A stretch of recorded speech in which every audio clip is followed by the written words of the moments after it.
በስመ አብ ወወልድ ወመንፈስ ቅዱስ አሐዱ አምላክ አሜን። የጌቶች ጌታ የነገሥታት ንጉሥ የአማልክት አምላክ አምላካችን እግዚአብሔር ዓይኑ እንዳየች ሳይፈርድብን ጆሮውን እንደሰማች ሳይመኝብን ዕድሜ ለንስሐ ሰጥቶ በዚህ በተቀደሰው ስፍራ ያሰባሰበን የአባቶቻችን አምላክ እግዚአብሔር ስሙ የከበረና የተመሰገነ ይሁን። አይንተ እግዚአብሔር አባቶቼ ካህናት፣ ላይካነ ምስጢር ወንድሞቼ ዲያቆናት፣ እግዚአብሔር አምላክ የሚወዳችሁ እግዚአብሔር አምላክን የምትወዱ የክርስቶስ ቤተሰቦች እስከ ሞት ድረስ በወደደንና ባፈቀረን በኢየሱስ ክርስቶስ ፍጹም ሰላም እንደምን ሰነበታችሁ? እንዴት አመሻችሁ? እንዴት እስከዚህ ሰዓት ደረሳችሁ? አሜን። አምላካችን እግዚአብሔር ስሙ የከበረና የተመሰገነ ይሁን። ስለ አምላካችን ስለ እግዚአብሔር የምንነጋገርባት አምላካችን እግዚአብሔርን አቅርበን ያየንባት ለዓለም ሁሉ መዳን ምክንያት የሆነች እናታችን መብርሃን ስሟ የከበረና የተመሰገነ ይሁን። እግዚአብሔር አምላክ የመረጣቸው ያከበራቸው ቅዱሳን ባለሟሎቹ ጻድቃን፣ ሰማዕታት፣ ደናግል፣ መነኮሳት እንደየስማቸውና እንደየክብራቸው ክብርና ምስጋና ይድረሳቸው። እንኳን አደረሳችሁ። እግዚአብሔር አምላክ እንደወደደ እግዚአብሔር አምላክ እንደፈቀደ የምንማርበት የትምህርታችን ርዕስ ኑ እንውረድ በሚል ነው። ኦሪት ዘፍጥረት ምዕራፍ 11 ከቁጥር 7 ኑ እንውረድ ንዑ ንረድ ወንከአውኑ ነገሮሙ ለከለዳውያን። ኑ እንውረድ፣ አንዱም የአንዱን ቋንቋ እንዳይሰማው ነገራቸውን በዚያ እንደባልቀው። ኦሪት ዘፍጥረት ምዕራፍ 11 ከቁጥር 1 ጀምሮ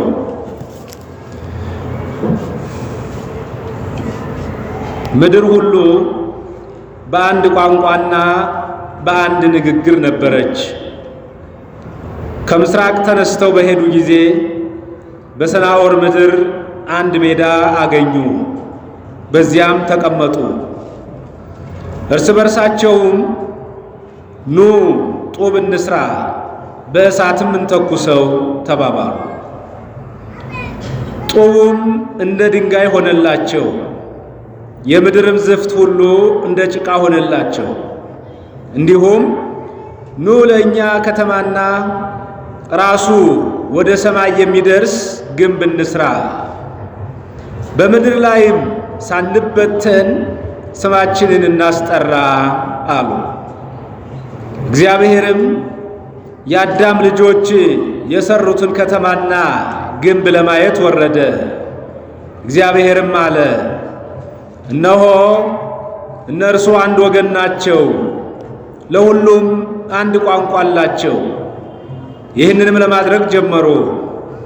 አሁንም ያሰቡትን ለመስራት አይከለከሉም። ኑ እንውረድ፣ አንዱ የአንዱን ነገር እንዳይሰማው ቋንቋቸውን በዚያ እንደባልቀው። እግዚአብሔርም በዚያ ምድር ሁሉ ላይ በተናቸው፣ ከተማይቱንም መስራት ተዉ። ስለዚህ ስሟም ባቢሎን ተባለ፣ እግዚአብሔር በዚያ የምድርን ሁሉ ቋንቋ ደባልቋልና። ከዚያም እግዚአብሔር በምድር ሁሉ ላይ እነርሱን በትኗቸዋል ይላል። ስለ ቃሉ የአምላካችን የእግዚአብሔር ስሙ የከበረና የተመሰገነ ይሁን። ኑ እንውረድ። ቅዱሳት መጻሕፍት የእግዚአብሔርን ሐሳብ የእግዚአብሔርን መልእክት ለሰዎች በሰዎች ቋንቋ የተጻፉ ቅዱሳት መጻሕፍት ናቸው። የእግዚአብሔር ሐሳብ እንደ እግዚአብሔር ሐሳብ ሆኖ ቢነገረን ወይ ቢገለጥልን ሰዎች እግዚአብሔርን መለኮታዊ ሐሳብ የመረዳት አቅማችን በጣም ውስን ነው። ከዚህ የተነሳ እግዚአብሔር ሐሳቡን ሰዎች በሚረዱት መንገድ በየጊዜው ይገልጻል። እግዚአብሔር ስለ እርሱ ባህሪ፣ ስለ እርሱ አሰራር በፍጥረታት ለፍጥረታት ይገልጣል። እግዚአብሔርን መኖር ሰዎች በራሳቸው ዕውቀት ተመራምረው ሊደርሱበት አይችሉም። የእግዚአብሔርን መኖር እና የእግዚአብሔርን አሰራር እንዲሁም የእግዚአብሔርን ባህሪ እኛ ፍጡራን ተመራምረን የምንደርስበትና የምናውቀው ከሆነ ያ በእኛ ዕውቀትና በእኛ መጠን የሚደረስበት አካል እግዚአብሔር መሆኑ ያጠራጥራል። ምክንያቱም እግዚአብሔር ከሰዎች አእምሮ የመታሰብ አቅም በላይ ነው። የሰዎች የትኛውም አይነት ዕውቀት ተመራምረው እግዚአብሔርን እንዲያገኙት አያደርግም። ሰዎች በዕውቀታቸው በችሎታቸው ተመራምረው እግዚአብሔርን የሚያገኙትና የሚያውቁት ቢሆን ኖሮ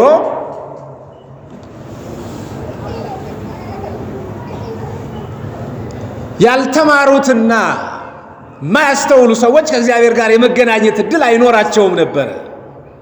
ስለዚህ እግዚአብሔር ስለ እርሱ ባህሪ እንድናውቅ ስለ እርሱም አሰራር ግንዛቤው እንዲኖረን የእርሱን ሐሳብ በእኛ በፍጡራን ቋንቋ ይገልጸዋል። ክርስቲያኖች ተመልከቱ፣ ቋንቋ የእግዚአብሔርን መለኮታዊ ባህሪ የመግለጥ አቅም የለውም። እየሰማችሁ ነው አይደል? ምን የለውም? ቋንቋ የእግዚአብሔርን ሐሳብ የእግዚአብሔርን ባህሪ የመግለጥ አቅም የለውም። ቋንቋ ውስን ነው፣ በጣም ውስን ነው። ስለዚህ መለኮታዊ ነገሮችን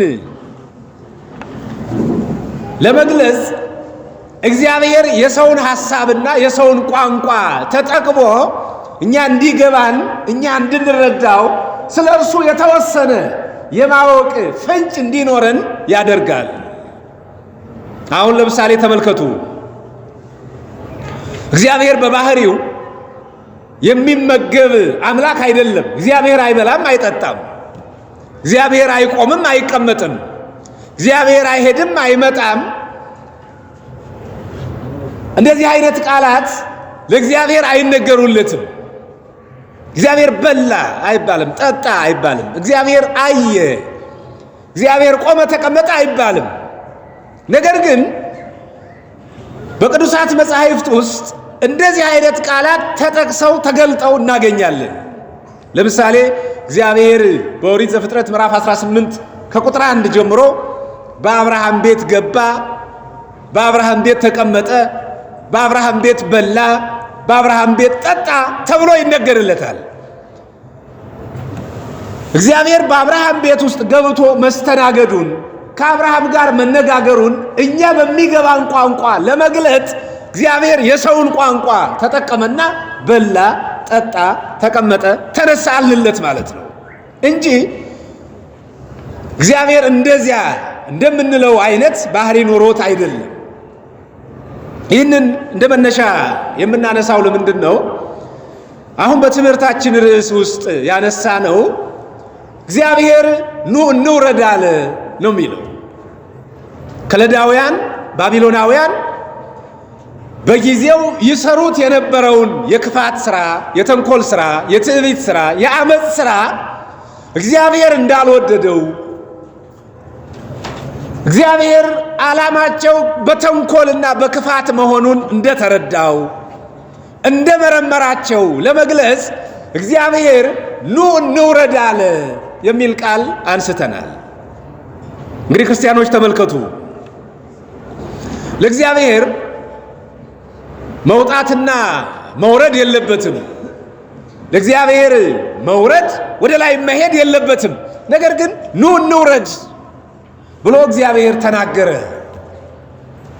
እንግዲህ ስለ ነገረ እግዚአብሔር በሚደረጉ ትምህርቶች ወይም ደግሞ ስለ ነገረ እግዚአብሔር ለማወቅ በሚደረጉ ጥናቶች መምህራን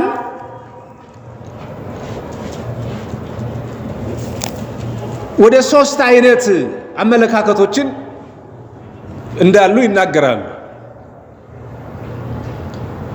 ይሄ በስፋት በነገረ ትምህርት በነገረ መለኮት ትምህርት ቤቶች ውስጥ በስፋት ይሰጣል። ይሄ እንግዲህ ሰንበት ተማሪዎቹም በየኮርሱ ሊወስዱት ይችላሉ። ለዚህ እዚህ ላለው ሕዝብ በሚስማማ መንገድ ለማቅረብ ግን ስለ እግዚአብሔር ያለንን መረዳት የመጀመሪያው በተለይ እነዚህ የዌስተርን የምንላቸው ይሄ የካቶሊኩ ዓለም የሚከተለው የነገረ እግዚአብሔር አረዳድ አለ።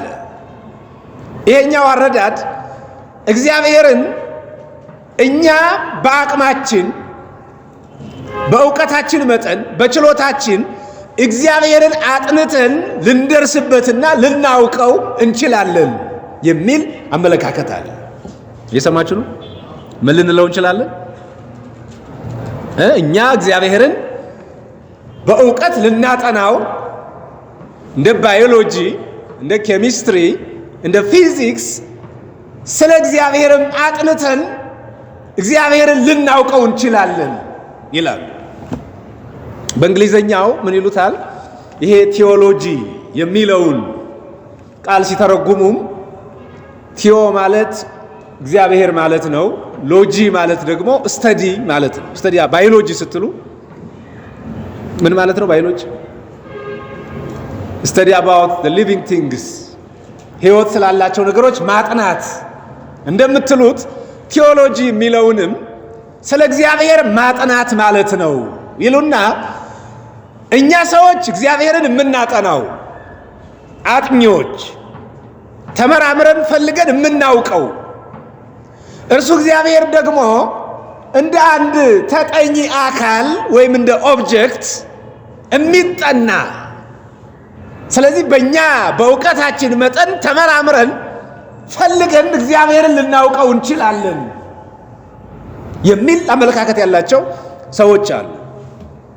እንደውም አንደኛው ሰው ምንድን ነው የሚለው? ስሙን ለጊዜው አላስታውሰው። we know God as he know himself ይላል። እግዚአብሔርን እሱ ራሱ እግዚአብሔር ስለ ራሱ ካለው ዕውቀት በተሻለ መንገድ እኛ እናውቀዋለን እንደማለት ነው። ስለዚህ እግዚአብሔርን በሳይንሳዊ መንገድ ፈልጎ የማጥናት በፍልስፍናዊ መንገድ ፈልጎ የማጥናት በሳይንሳዊ መንገድ ማረጋገጥ ካልተቻለ ግን ተመልከቱ፣ ችግሩ የሚመጣው እዚህ ላይ ነው። ስለ እግዚአብሔር አጥንተን እኛ ሳይንቲፊካሊ ወይም ደግሞ በፍልስፍናው ባጠናነው መንገድ እግዚአብሔር መኖሩን ካላረጋገጥን እግዚአብሔር የለም ማለት ነው። አያችሁ አይደለም? እኔ ጋር ነው ያላችሁ? እየሰማችሁ ነው? እግዚአብሔርን እኛ አጥንተነው ልንረዳው ሊገባን ወይም ደግሞ በዚህ ኢምፕሪካል ወይም በስሜት ሕዋሳቶቻችን መረዳት በምንችለው መጠን ካልተረዳ ነው ካላወቅ ነው ካላገኘ ነው እግዚአብሔር የለም ማለት ነው የሚል ድምዳሜ ይሰጣሉ ማለት ነው። ይሄኛው እይታ በብዙ ዘመን ቤተክርስቲያንን በብዙ አይነት መንገድ የፈተነ ትምህርት ነው። እግዚአብሔርን አይተን ካላረጋገጥን የእግዚአብሔርን መኖር ማረጋገጥ ሳይንቲፊካሊ ማረጋገጥ በምንችልባቸው ፕሩፍ ካላደረግ ነው። እንደምታውቁት ሳይንስ የሚያምነው አንድን ነገር ፕሩፍ በማድረግ ነው አይደለም? በማረጋገጥ ነው። ስለዚህ ማረጋገጥ ካልቻልን ኮንክሉዥናችን እግዚአብሔር የለም ማለት ነው የሚል እሳቤ ያላቸው ሰዎች አሉ፣ ወይም እንዲህ አይነት መንገድ የሚከተሉ ሰዎች አሉ። ነገር ግን የእግዚአብሔርን መኖር ማረጋገጫው የስሜት ሕዋሳቶቻችን ናቸው ወይ? የእግዚአብሔርን መኖር ማረጋገጫው ሳይንሳዊ ዕውቀት ነው ወይ? ወይንም ደግሞ የእግዚአብሔርን መኖር ማረጋገጫው የፍልስፍና ሎጂክ ወይም እምነት ነው ወይ? አንድን ነገር እኛ በፈለግነው መንገድ ብቻ የምናረጋግጠው በሳይንስ ልናረጋግጠው ከሞከር፣ በፍልስፍና ልናረጋግጠው ከሞከር እግዚአብሔር ከነዚህ በላይ መሆኑን እንዘነጋዋለን።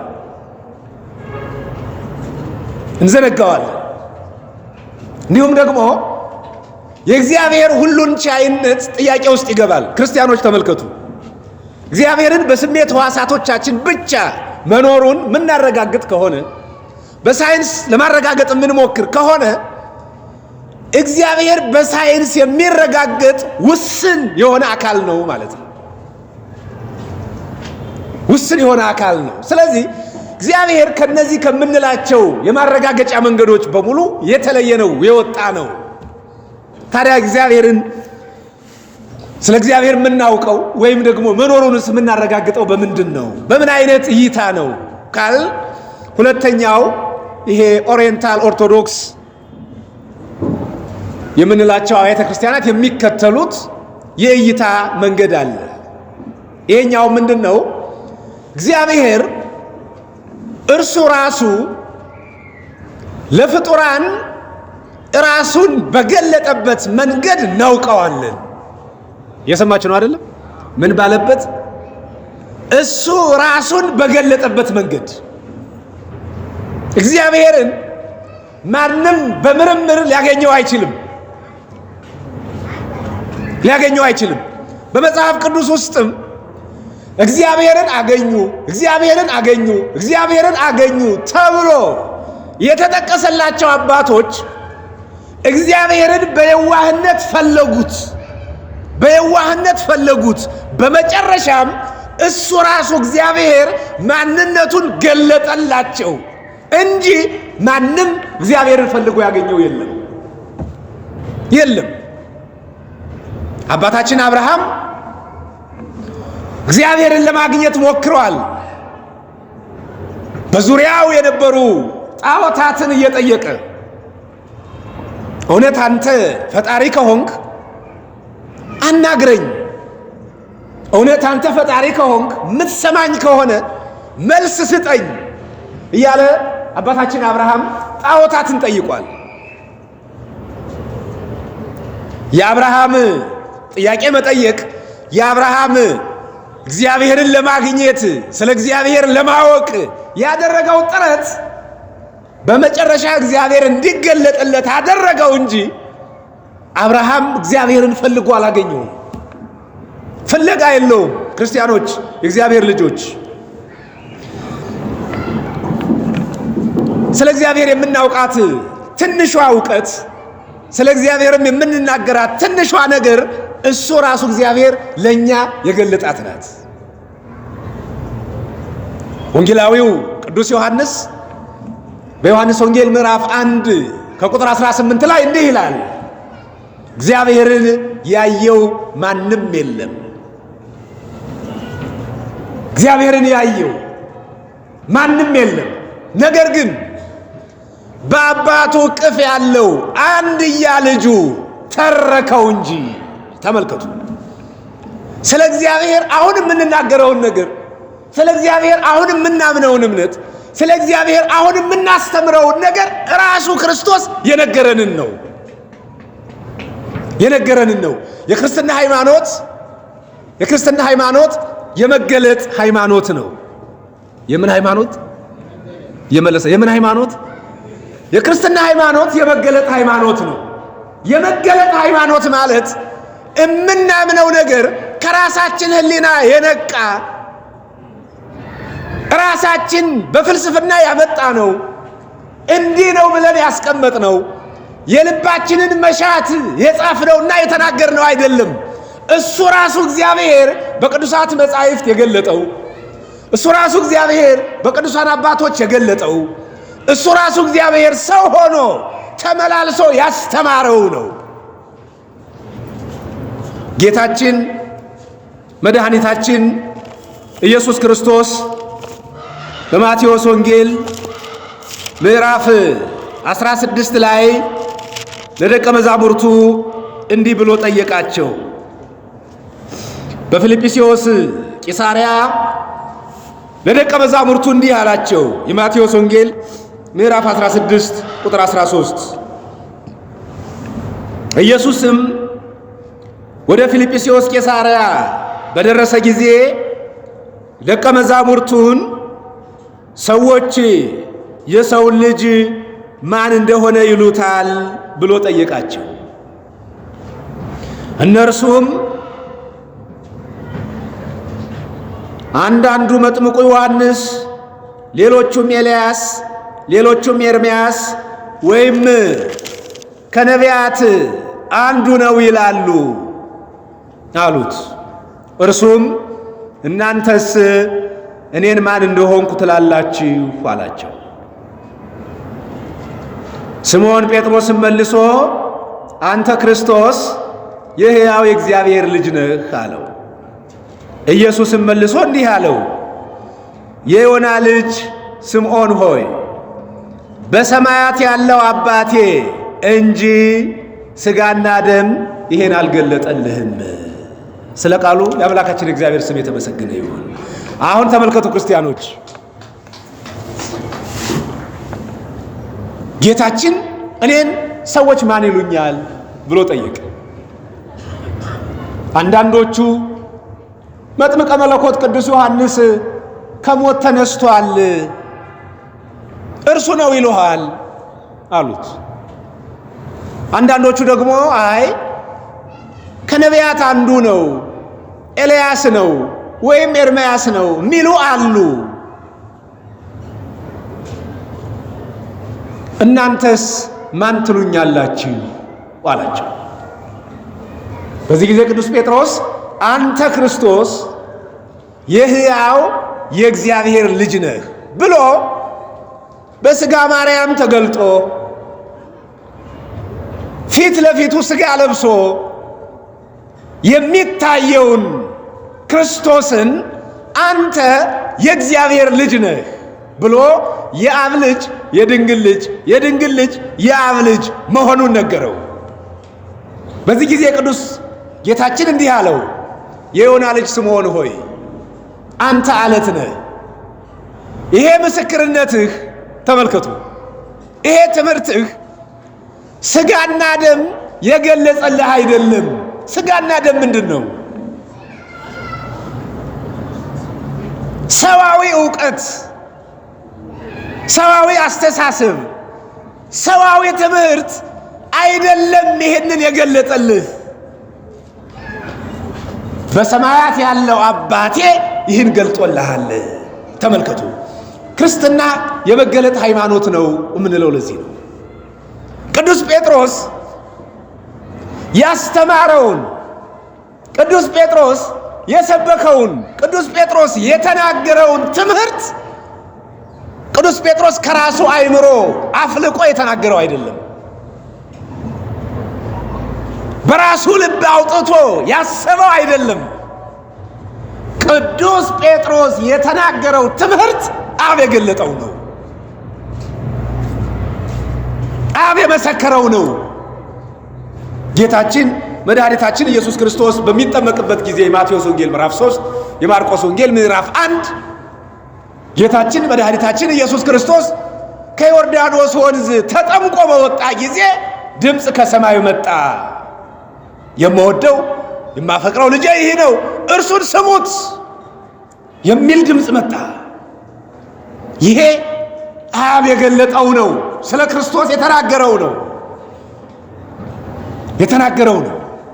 ስለዚህ ስለ እግዚአብሔር ያለን ዕውቀት፣ ስለ እግዚአብሔር ያለን ትምህርት በመገለጥ እግዚአብሔር በቅዱሳት መጻሕፍት፣ እግዚአብሔር በቅዱሳን ነቢያት፣ እግዚአብሔር በቅዱሳን ሐዋርያት፣ እግዚአብሔር በቅዱሳን መምህራን ላይ አድሮ የገለጠው ነው እንጂ ከኛ ፍላጎት ያመጣ ነው አይደለም። ክርስቲያኖች፣ የእግዚአብሔር ልጆች ኦርቶዶክሳዊት ቤተ ክርስቲያን የምታምነው የምትፈጽመው ዕለት ዕለት በቤተ መቅደስ የምትከውነው ሥርዓተ አምልኮዋ እምነቷ ሰዎች በመሰላቸው ያመጡት አይደለም። ይህን ማወቅ አለብን።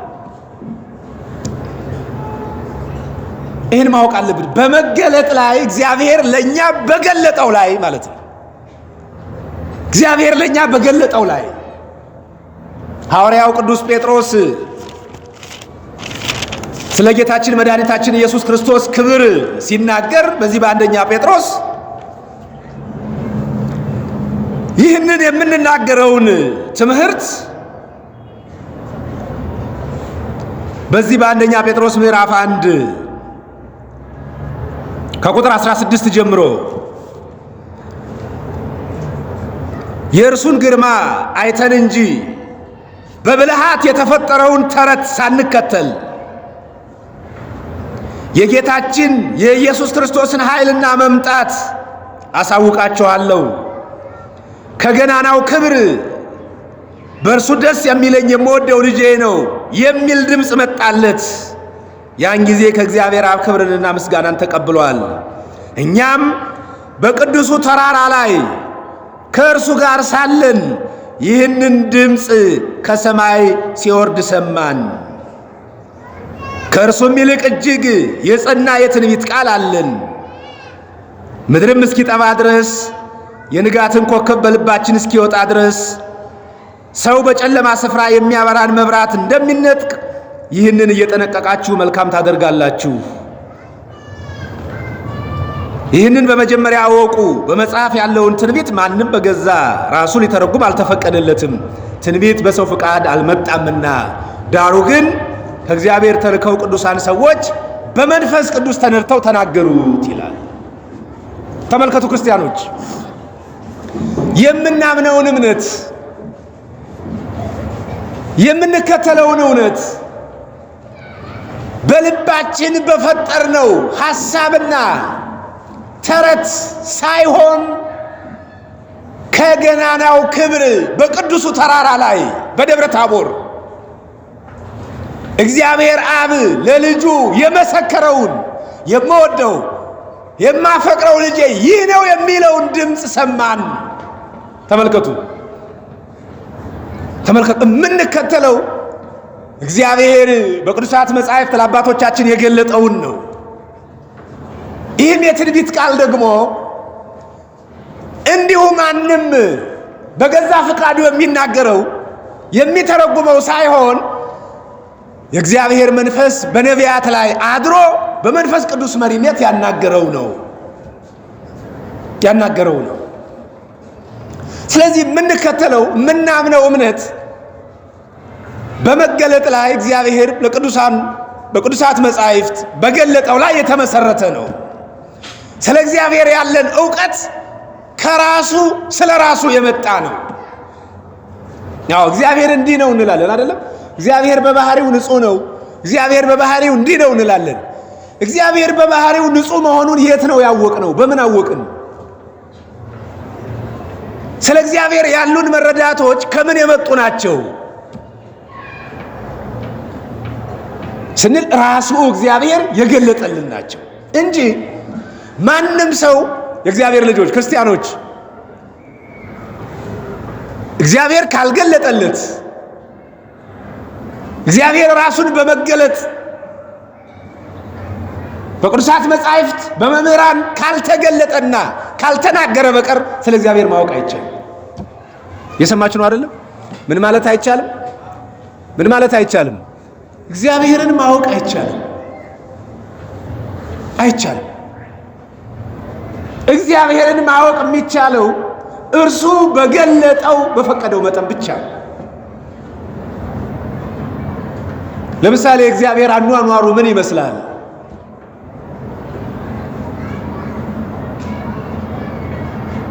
እግዚአብሔር አኗኗሩ ምን ይመስላል? ይህን የእግዚአብሔር አኗኗር እንዲህ ይመስላል። በኪሩቤል ላይ ተቀምጦ በፊቱ ሱራፌል 24 ሰዓት እያመሰገኑት፣ እልፍ አእላፋት መላእክት በፊቱ እየወደቁ እየተነሱለት፣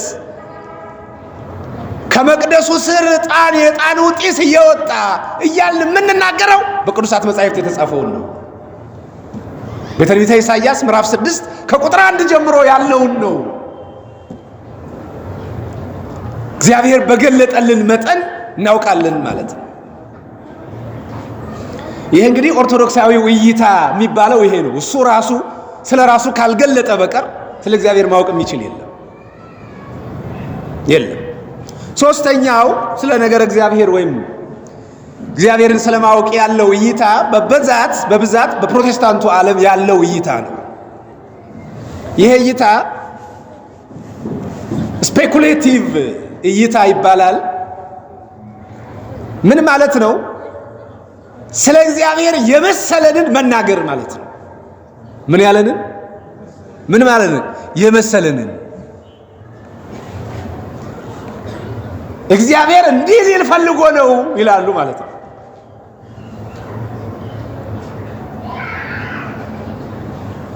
በኦርቶዶክሳዊት ቤተክርስቲያንና በፕሮቴስታንቱ ዓለም ካሉት መሰረታዊ ከሚባሉ ልዩነቶች መካከል አንዱ የቅዱሳት መጻሕፍትን አተረጓጎም በተመለከተ ነው። ለምሳሌ በኦርቶዶክሳዊት ቤተክርስቲያን ጌታችን መድኃኒታችን ኢየሱስ ክርስቶስ ስለ ሥጋውና ደሙ ያስተማረው ትምህርት አለ። የዮሐንስ ወንጌል ምዕራፍ 6 ከቁጥር 50 ጀምሮ ሥጋዬን የበላ ደሜን የጠጣ የዘላለም ሕይወት አለው፣ ሥጋዬን ያልበላ ደሜን ያልጠጣ ግን የዘላለም ሕይወት የለውም ይላል። ኦርቶዶክሳዊት ቤተክርስቲያን ለዚህ የመጽሐፍ ቅዱስ ትምህርት አንድ ትርጓሜ አላት። ጌታ ሥጋዬ ያለው ምኑን ነው? ደሜ ያለውስ ምኑን ነው? ዓለም አቀፋዊት የሆነች ኦርቶዶክሳዊት ቤተክርስቲያን ጌታ ሥጋዬን ብሉ ደሜን ጠጡ ያለው ቅዱስ ቁርባንን ነው ብላ ታስተምራለች። የጌታ ሥጋውና ደሙ ቅዱስ ቁርባን ነው።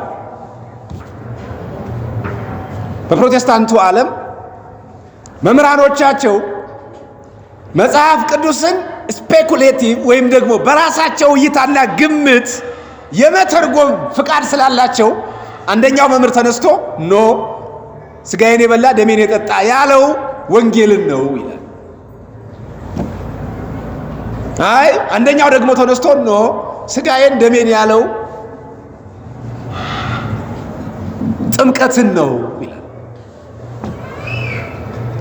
አንደኛው ደግሞ ተነስቶ የለም ይሄ የሚሰራው ለጊዜው ሐዋርያት በዕለተ ሐሙስ የተቀበሉትን ያንን ህብስት ነው ይላል ማለት ነው። ይህንን ያተረጓጎም ስልት ምን አመጣው ካል የምንከተለው የነገረ መለኮት እይታ ወይም መጽሐፍ ቅዱሳዊ አተረጓጎማችን ነው ይሄን የፈጠረው ማለት ነው። ስለዚህ ተመልከቱ፣ አንድ ሰው በሃይማኖቱ ፕሮቴስታንት ሊሆን ይችላል። ነገር ግን በዚህ ቃል 3 ወይንም ደግሞ ከዚያ በላይ የሆኑ ዲኖሚኔሽኖችን ሊፈጥር ይችላል ማለት ነው። የፕሮቴስታንቱ ዓለም አሁን እንደምታውቁት ከ20 ሺህ በላይ ደርሷል ክፍፍሉ። ስማቸው ፕሮቴስታንት ነው፣ ግን ከ20 ሺህ በላይ ናቸው። ለምንድን ነው ከ20 ሺህ በላይ የሆኑት ብለን ስንጠይቅ መጽሐፍ ቅዱስን የሚተረጉሙት በገባቸው መጠን ነው። ስለዚህ ይሄኛው እኔ የገባኝ እንዲህ ነው ይላል፣ አንደኛው ተነስቶ ኖ እኔ የመሰለኝ እንዲህ ነው ይላል ማለት ነው። በጣም ትልቅ ሌላ ልዩነት ከሚናሳባቸው ነገሮች መካከል አንዱ ጌታችን መድኃኒታችን ኢየሱስ ክርስቶስ ወደ ምድር ሰው ሆኖ ሲመጣ የመጣበት መንገድ ይሄ ለፕሮቴስታንቱ ዓለም ትልቅ ፈተና ነው። አንዳንዶቹ ምን ይላሉ? የለም ጌታ ወደ ምድር ሲመጣ ሰማያዊ ስጋን ነው ይዞ የመጣው። ከመቤታችን ከቅድስት ድንግል ማርያም ከስጋዋ ስጋ ከነፍሷም ነፍስን ሳይነሳ ውሃ በቱቦ ውስጥ እንደሚያልፍ እንዲሁ ነው ያለፈው። ከመቤታችን ምንም የወሰደው ነገር የለም ይላሉ። ይህንን በየቪዲዮዎቻቸው ተሰሙ ይሆናል። አሁን ይሄኛውን የሚለው አንዱ ዲኖሚኔሽን ነው፣ አንዱ ክፍል ነው ማለት ነው። ሌላኛው ክፍል ደግሞ ምን ይላል? የለም ሲመጣማ ሰማያዊ አካል ይዞ አልመጣም። ከእመቤታችን ከቅድስት ድንግል ማርያም ሥጋ ነስቷል። ነገር ግን ሥጋ ብቻ ነው እንጂ ነፍስን አልነሳም ይላል። ሁለተኛው ዲኖሚኔሽን ሥጋ ብቻ ነስቷል ይላል። ሶስተኛው ደግሞ የለም ከሷ ነፍስም ሥጋም ነስቷል ደግሞ ይላል ማለት ነው። ኦርቶዶክሳዊት ቤተክርስቲያን በዚህ ጉዳይ ምንም አይነት ውዝግብ የላትም። ምክንያቱም ኦርቶዶክሳዊት ቤተክርስቲያን ትምህርቷ የተመሰረተው በመገለጥ ላይ ነው። እግዚአብሔር ለቅዱሳኖቹ በገለጠው፣ እግዚአብሔር በቅዱሳት መጻሕፍት በገለጠው፣ እግዚአብሔር በሐዋርያት ላይ በገለጠው ላይ ነው የምትመሰረተው። ስለዚህ ኦርቶዶክስ ቤተክርስቲያን ውስጥ አንድ ጥያቄ ሲነሳ ሪፈር የምናደርገው ሐዋርያት ምን ብለው አስተማሩ ነው የምንለው። የሰማችሁ ነው አይደለም? የሰማችሁ ነው ወይ? ሪፈረንሶቻችን ሐዋርያት ናቸው። ተመልሰን ሄደን ምን ጠይቀው በሐዋርያት እግር ስር የተማሩ የሐዋርያት ደቀ መዛሙርት እነ ፖሊካርፐስ፣ እነ ሄሬኔዎስ፣ እነ ቀለሚንጦስ፣ እነ አብሮኮሮስ ምን ብለው አስተማሩ? አዎ ለጌታ የሚቀርቡት ሐዋርያት ናቸው። ለሐዋርያት የሚቀርቡት የሐዋርያት ተማሪዎች ናቸው። ለሐዋርያት ተማሪዎች የሚቀርቡት ሊቃውንት ናቸው። በዚያ በመጀመሪያው መቶ ክፍለ ዘመን የነበሩ ማለት ነው። ስለዚህ ሄሬኔዎስ ስለ ጌታችን ሥጋ መንሳት ምን ብሎ አስተማረ? ቀለሚንጦስ ስለ ጌታ ሥጋ መንሳት ምን ብሎ አስተማረ? እነ ፖሊካርፐስ የቅዱስ ዮሐንስ ደቀ መዝሙር ስለ ጌታ ሥጋ መንሳት ምን ብሎ አስተማረ ብለን ወደ ኋላ ነው የምንመለሰው። ክርስቲያኖች ተመልከቱ፣ የምንኖረው በ21ኛው መቶ ክፍለ ዘመን ነው አሁን አቆጣጠሩ። ሕይወታችን ትምህርታችን ግን የመጀመሪያው መቶ ክፍለ ዘመን ላይ ነው። የሰማችሁ ነው? ሰምታችኋል ወይ? የኦርቶዶክሳዊት ቤተክርስቲያን ባህሪዋ መለያዋ ይሄ ነው። በዘመን አቆጣጠር 21ኛው ላይ ነው ያለ ነው። በስርዓተ አምልኮ በስርዓተ ትምህርት ግን የመጀመሪያው ዘመን ላይ ነው ያለ ነው። ሐዋርያት የሚያምኑትን እናምናለን። ሐዋርያት የሰበኩትን እንሰብካለን። ሐዋርያት የቆረቡትን እንቆርባለን። ሐዋርያት ጽና ይዘው ያጠኑትን ያቄሲቱን ዕጣን እናሸተዋለን። በ21ኛው ዘመን እየኖር የአንደኛውን መቶ ክፍለ ዘመን ስርዓት አምልኮ እንፈጽማለን። ይሄ በጣም ከባድ ነው። ለብዙዎች አብያተ ክርስቲያናት ይሄ አይቻልም። አሁን በካቶሊኩ ዓለም በጣም ትልቅ ችግር የሆነው ዘኢመርጂንግ ቸርች ሚሏታለች። ዘኢመርጂንግ ቸርች ማለት ምንድን ነው? እንደ ወቅቱ እንደ ጊዜው አቋሟንና ትምህርቷን የምትቀይር ቤተክርስቲያን ማለት ነው። ለምሳሌ የካቶሊክ ቤተክርስቲያን አሁን በዚህ በአንድ ወር ውስጥ በነገረ ማርያም ላይ የነበራትን ትምህርት ቀይራለች። ሰምታችኋል አይደል? ስለ ነገረ ማርያም ያላትን ትምህርት በእመቤታችን ስዕል ፊት ቆሞ መጸለይን፣ መለመንን፣ እመቤታችንን የዓለም መድኃኒት ብሎ መጥራትን ወይም ቤዛ የምንለውን ማለት ነው፣ ቤዛዊት ዓለም የሚለውን የካቶሊክ ቤተክርስቲያን አሁን ከልክላለች። ይሄ በየዘመኑ ራሳቸውን ሪፎርም እያደረጉ ስለሚመጡ ያመጡት ባህሪያቸው ነው። ኦርቶዶክሳዊት ቤተክርስቲያን በአትናቴዎስ ዘመን ነበረች፣ አሁንም አለች። በሄሬኔዎስ ዘመን ነበረች፣ አሁንም አለች። በቀለሚንጦስ ዘመን ነበረች፣ አሁንም አለች። ለወደፊትም ትኖራለች። የቤተ ክርስቲያንን ቀጣይነት ማስቀጠል የዚህ ትውልድ ትልቅ አደራ ነው። ክርስቲያኖች የምንፈተነውም በዚህ ነው። ስርዓተ አምልኮው እንዳይቀየር መጠንቀቅ፣ ምን እንደምናምን ለምን ደግሞ ያን እንደምናደርገው መጠንቀቅ በጣም ይጠይቀናል። ብዙ ጊዜ አንዳንድ ነገር እናደርገዋለን፣ ለምን እንደምናደርገው ግን እንዘነጋዋለን። አሁን በስርዓተ ቅዳሴያችን ውስጥ ታዩታላችሁ።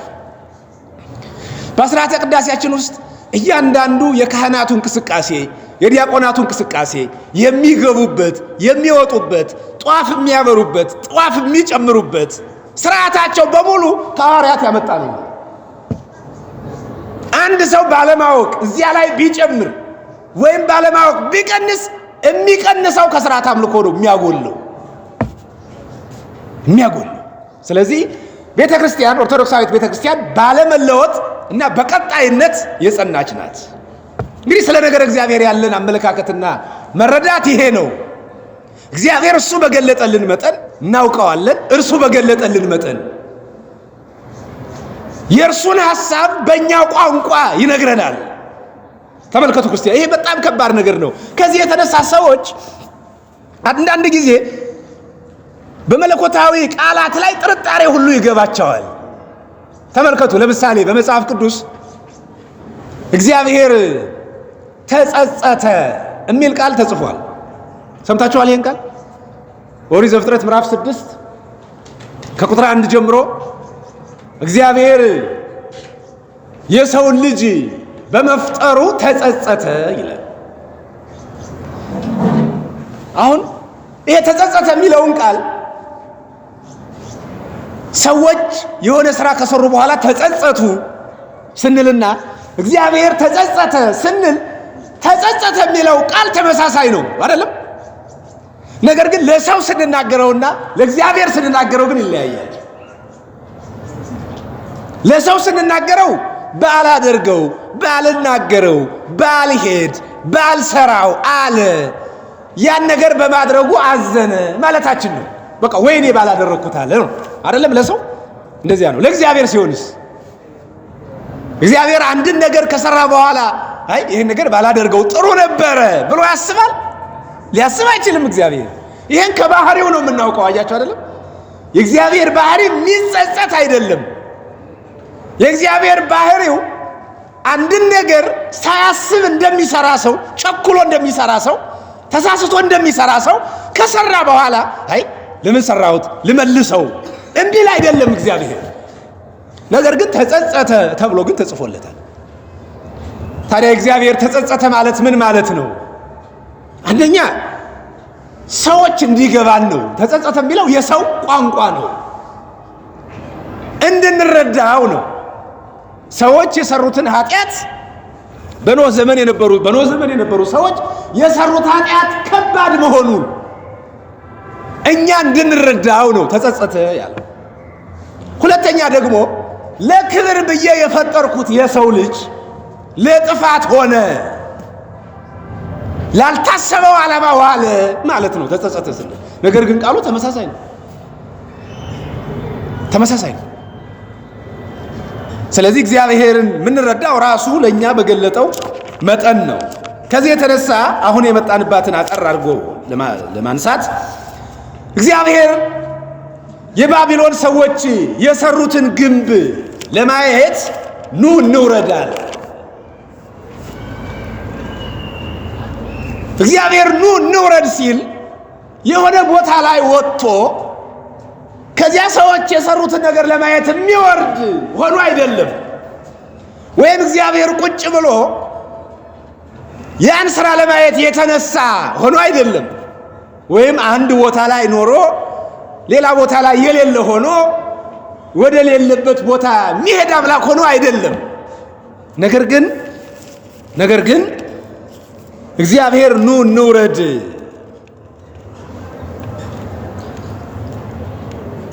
ኑ እንውረድ ከቁጥር 7 ጀምሮ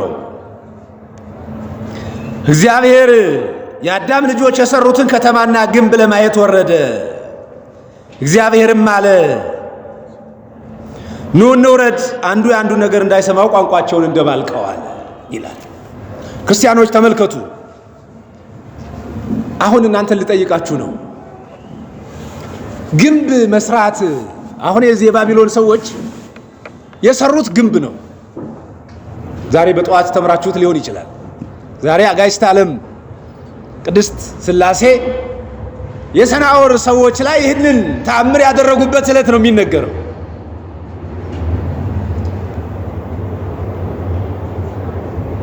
ግንብ መስራት ኃጢአት ነው እንዴ? ፎቅ መስራት የሰማችሁ ነው። የሰናዖር ሰዎች ኑ ወደ ሰማይ የሚወጣ እርስ በርሳቸውም ኑ ጡብ እንስራ፣ እሳትም እንተኩስ ተባባሉ። ጡብም እንደ ድንጋይ ሆነላቸው፣ የምድርም ዝፍት እንደ ጭቃ ሆነላቸው። ኑ ለእኛ ከተማ ራሱ ወደ ሰማይ የሚደርስ ግንብ እንስራ ተባባሉ። ኃጢአት ነው ወይ ግንብ መስራት?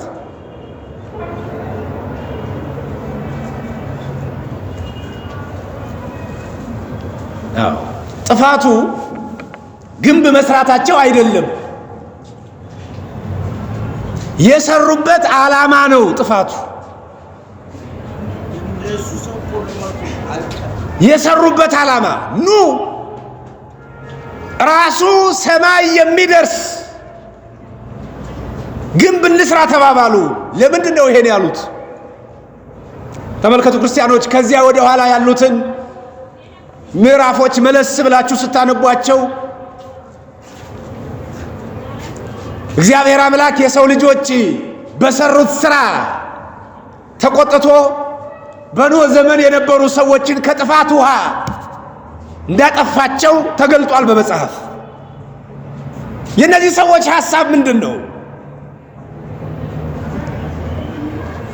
እንዲህ ኃጢአት በሰራን ቁጥር ባጠፋን ቁጥር የሚቀጣን አምላክ እንዲኖር አንፈልግም። እየሰማችሁ ነው አይደለም? ስለዚህ ፍላጎታቸው እስከ ሰማይ የሚደርስ ግንብ ሰርተው እግዚአብሔርን በዚያ አግኝተው አጥፍተው እግዚአብሔር የለም ብለው በእግዚአብሔር ቦታ መኖር መቀመጥ ነው ፍላጎታቸው። እግዚአብሔር የጠላው ሐሳባቸውንና ትዕቢታቸውን ነው። የእግዚአብሔር ልጆች ክርስቲያኖች ሐሳባችን ከእግዚአብሔር እንደሚያለያየን ታውቃላችሁ።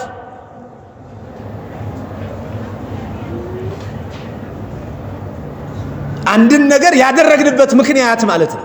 ጽድቅም ልናደርግ እንችላለን። በነገራችን ላይ መልካም የሚመስል ነገርም እናደርጋለን። ነገር ግን ያ መልካም ያደረግንበት ምክንያቱ ምንድን ነው? በጣም ብዙ ሰው ለታይታ በጣም ብዙ መልካም ነገር ሊያደርግ ይችላል። ፈሪሳውያንና ሰዱቃውያን ያደርጉ እንደነበሩት በሰዎች እንዲታዩ የከበሬታን ቦታ እንዲያገኙ ምጽዋታቸውን በሰው ፊት ያደርጉ ነበር። እውነት ነው፣ ምጽዋት መስጠት ተገቢ ነው። ነገር ግን ምጽዋት መስጠት በሰው ፊት ሲሆን ጥቅም የሌለው ይሆናል። እውነት ነው፣ ክርስቲያንነት መልካም ነው። ነገር ግን ክርስቲያንነት ለመታየት ሲሆን በምንታይበት ጊዜ በምንገመትበት ጊዜ ክርስቲያን ለመባል ስናደርገው ግን ለታይታ ስናደርገው ማለት ነው፣ ለመታየት ስናደርገው ግን ጥቅም የሌለው ይሆናል። ብዙ ጊዜ ክርስቲያኖች በዚህ ዘመን ስርዓተ አምልኳችን በዚህ እየተበላሸ ነው።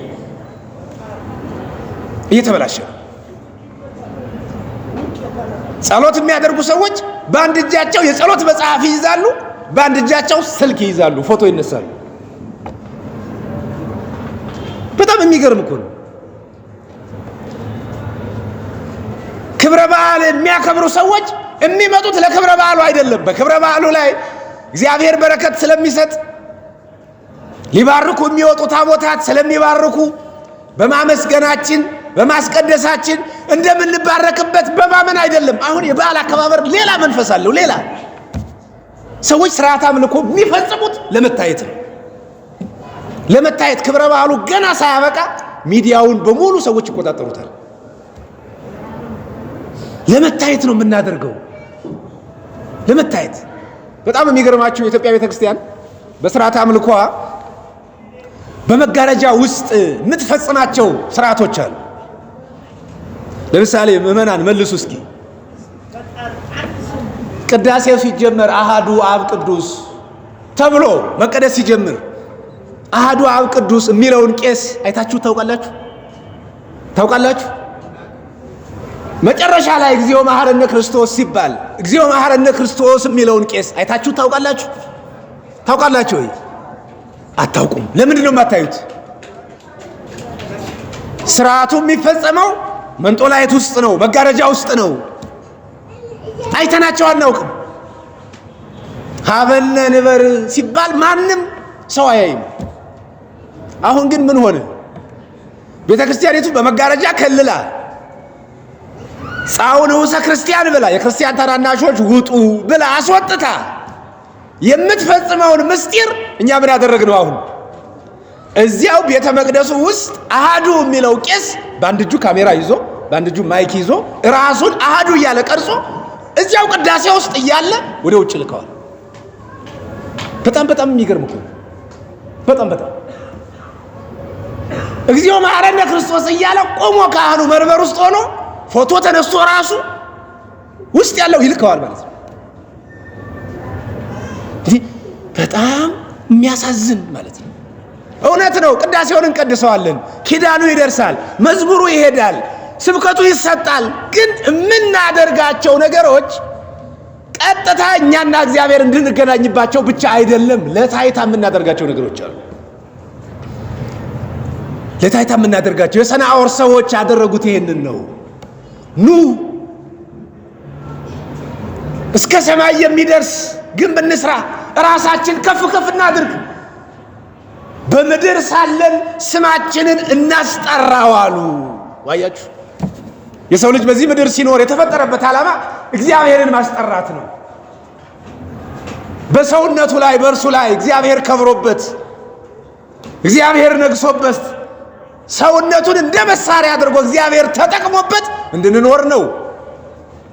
ራሳችንን እንድናስጠራበት አይደለም። ሌሎችም በየደረጃቸው እንደዚያው ናቸው። ክርስቲያኖች እባካችሁ የእግዚአብሔር ልጆች የምናደርጋቸውን በተለይ መንፈሳዊ የሆኑ ነገሮችን ለስርዓት አምልኮ ነው ብለን እናደርጋቸው። አዎ ቅዳሴ ሰው ከእግዚአብሔር ጋር የሚገናኝበት ነው። ጸሎት ከእግዚአብሔር ጋር የሚገናኝበት ነው። ስብከተ ወንጌል እግዚአብሔር ለሕዝቡ መልእክት የሚያስተላልፍበት ነው፣ የሚያስተምርበት ነው። መዝሙር እግዚአብሔርን የምናመሰግንበት ነው። ሰው እግዚአብሔርን በሚያመሰግንበት ጊዜ ከእግዚአብሔር ጋር በሚነጋገርበት ስርዓት አምልኮ ሰማይና ምድር አንድ በሚሆኑበት ጊዜ አንድ ሊቅ ምን ይላል? ጌታ ሆይ በቅዳሴ ስርዓት ግን ይላል ያ ስጋና ደምህ በሚፈተትበት በሚሰጥበት ጊዜ ምድርን ወደ ገነት ነው የምትወስዳት ወይስ ገነትን በምድር ነው የምታደርጋት ብሎ ይጠይቀዋል። ምክንያቱም ስጋው ደሙ እየተፈተተ ያ የጌታ ስጋ የሚቆረስበት ቦታ ምን አይነት ቦታ ነው? እንዲህ ብለው በተመስጦ በአንክሮ በተዘክሮ በሚቆሙበት ሰዓት ብዙ ሰው በጣም ሌላ ስራ ነው የሚሰራው፣ በጣም ሌላ ስራ። ስለዚህ እግዚአብሔር ልጆች ክርስቲያኖች የምናደርጋቸውን ነገሮች ምክንያታዊ ሆነን ማድረግ ከውጫዊ ከሆነ ለታይታ ከሚደረግ ለይምሰል ከሚደረጉ ነገሮች አርቀን እግዚአብሔርና እግዚአብሔርን ብቻ ዓላማ አድርገን እንድናደርጋቸው በጣም ይገባናል። ኑ ሰውን የማይደርስበት ከፍ ያለ ስማችን የሚጠራበት ቦታ እንስራ ነው ያሉት እነዚህ ሰዎች። አዎ አልጠቀማቸውም። በትርጓሜያችን መምህራኖቻችን እንደነገሩን ከፍ ያለው ሰው ከፍ ያለ ቦታ ላይ ሲቆምና ሆኖ ሲያይ ከታች ያሉ ነገሮችን ይንቃቸዋል። እነዚህም ሰዎች ከፍ አሉ ወደ ላይ። ከፍ ባሉ ቁጥር እግዚአብሔር የሌለ እግዚአብሔርን የደረሱበት መሰላቸው። አዎ ክርስቲያኖች ከፍ ስንል ካላወቅ ነው ጤነኞች ስንሆን ደህና የመሆናችንን ምክንያት ካላወቅ ነው ወጥተን ስንገባ ሰርተን ስናገኝ ወልደን ስንስም ደህና የመሆናችን የማግኘታችን ምስጢር እግዚአብሔር መሆኑን ካልተረዳን ያለን ነገር ሁሉ እግዚአብሔር የሰጠን መሆኑን ካላወቅን ካልተቀበልን ትዕቢት ነው የምናተርፈው። ጤነኛ የሆነ ሰው በገንዘቡ ጤና ሊሸምተው አይችልም። ወጥቶ የገባ ሰው ወጥቶ መግባቱን ሰላሙን በገንዘቡ ሊያመጣው አይችልም። ከእግዚአብሔር ጥበቃ የሚሰጥ ነው ይሄ። እግዚአብሔር ያልሰጠን የኛ የሆነ እግዚአብሔር ያልሰጠን እኛ ያገኘ ነው። እግዚአብሔር ያልሰጠን እኛ የተማርነው ምንም ነገር የለም። ምንም ምን ትብከ ዘይነሳይከም ካልከ ነው አይደል? ከሌላው ያላገኘው፣ ከሌላው ያልተቀበልከው፣ ከሌላው ያልተሰጠህ ምንም የለም። ክርስቲያኖች ሁሉ ነገር ከእግዚአብሔር የተሰጠን ነው። የሚያስታበን ለይስሙላ ለመታየት እንድናደርገው የሆነ ምንም ነገር የለም። ስለዚህ የምናደርጋቸውን ነገሮች በጥንቃቄ ማድረግ አለብን። በተለይ ስርዓተ አምልኮ ስትፈጽሙ ክርስቲያኖች ተጠንቀቁ። ሰውና እግዚአብሔር ነው የሚገናኘው። ምድርና ሰማይ ነው የሚገናኘው። በዚህ ጊዜ ውስጥ የተገለጠውን የእግዚአብሔር በረከትን መሳተፍ እንጂ እኔ ብዙ አይቻለሁኝ። እኔ በነገራችን ላይ ቤተክርስቲያን እንደ ሕግ ማውጣትም አለባት፣ እንደ ሕግ ማድረግ አለብን። እናንተም ደግሞ ምዕመናን መከልከል አለባችሁ።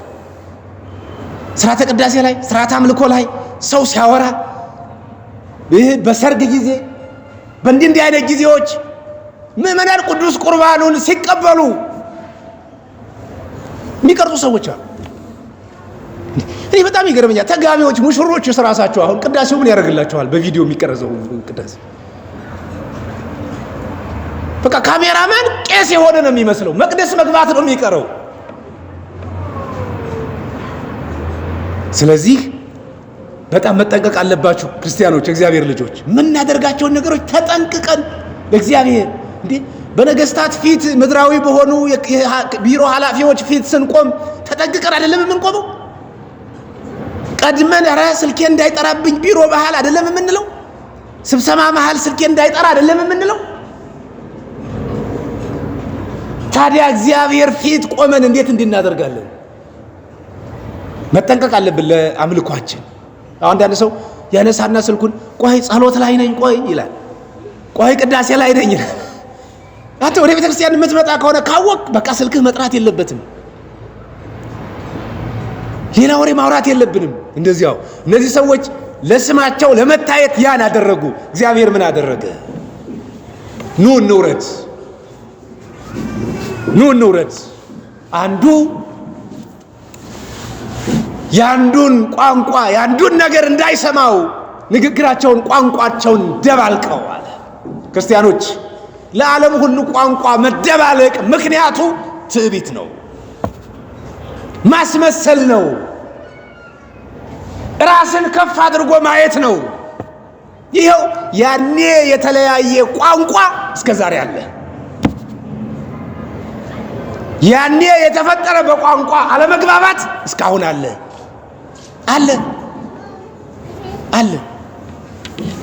ስለዚህ ክርስቲያኖች እግዚአብሔር ልጆች ስራዎቻችንን ሁሉ እኛና እግዚአብሔር እንድንገናኝባቸው፣ ከእግዚአብሔር ምሕረት እንድናገኝባቸው፣ እርቅ እንድናገኝባቸው፣ የእግዚአብሔር ወዳጆች እንድንሆንባቸው ንስራቸው እናድርጋቸው እንጂ ለሌላ ለመታበይና ለመታየት እንዳናደርጋቸው እግዚአብሔር አምላካችን ቅዱስ ፈቃዱ ይሁንልን።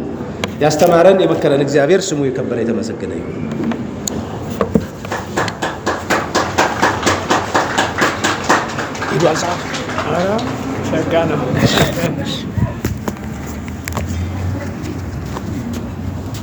ትምክህተ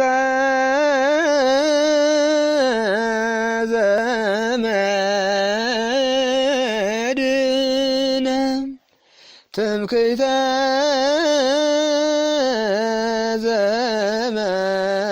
ዘመድነ ወሊዶ ተዚአም